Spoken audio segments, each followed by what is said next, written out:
गणेश पूजा भोग खाई 50 ऊर्ध्व ग्रामवासी झाड़ाबांतिर असुस्थ।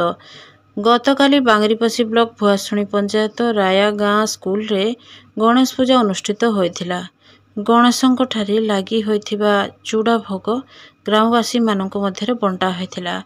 भोग खाई आज 50 ऊर्ध्व ग्रामवासी झाड़ाबांतिर असुस्थ होई पड़िथिले। समस्तଙ୍କୁ आम्बुलांस जोगे बांगरीपोषी गोष्ठी स्वास्थ्य केन्द्र को अणा जाइथिबा बेले तांकर चिकित्सा जारी रहिछि।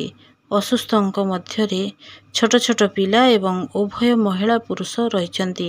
बांगरीपोषी डाक्तरखाना रे सालाइन देवा सह प्राथमिक चिकित्सा करा जाइछि। तेबे भर्ती होइथिबा अधिकांश प्राथमिक चिकित्सा परे सुस्थ होइथिबार जणा पड़िछि।